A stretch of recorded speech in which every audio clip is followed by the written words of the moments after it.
Remember that old phrase, if you plan to fail, you fail to plan. Remember that from the archives of personal development history. Well, I'm here to argue that is a half-truth, and here's what I mean. How is it possible that so many people can have these plans to succeed, but yet so many of them with those plans don't succeed? If you ask somebody in the room, how many of you here plan to be successful? Virtually everybody's hand is going to raise. But then I would argue that ain't going to happen. And here's why. Planning is designed for a controlled environment. So you can plan to bake a meal or cook a meal because you can control that environment. You can control the ingredients, you can control the temperature of the oven, you can control what order you put the ingredients in, the mixing, how long something stays in the oven, how long something stays on the stove, because it's a controlled environment. You can plan to paint a room because you can control that environment, the paint, the paint brushes, the time that you're going to paint, etc. Success is not a controlled environment, it's a contested environment. Two teams get on the field in football or soccer, one team or two teams get on the field for basketball, people get on the field for tennis.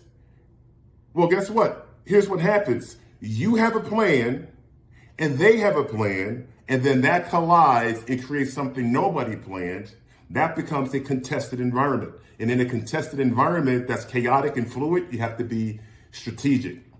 It requires strategy, the ability to adapt on the fly when all these different things that you planned are not unfolding. Because if you don't have the ability to be fluid and flexible in an environment that becomes chaotic, the moment your plan doesn't work, you can become discouraged, you can become despondent, you can become distracted, and then all of a sudden you're looking for something else that shines a little bit better, sounds a little bit easier. But I'm going to tell you right now, if you're wanting to succeed at anything, that is going to be a contested environment. So I will go back and say, with that phrase, if you plan to fail, you fail to plan. The reason I say that's a half-truth is because I would say, if you fail to plan and fail to have contingency plans, then you're planning to fail, because chances are your initial plan is not necessarily going to work. So we need to set out understanding, one, there's going to be built-in opposition to our plan, and two, we need to be ready to adapt and to be able to adjust. So is there anything wrong with planning?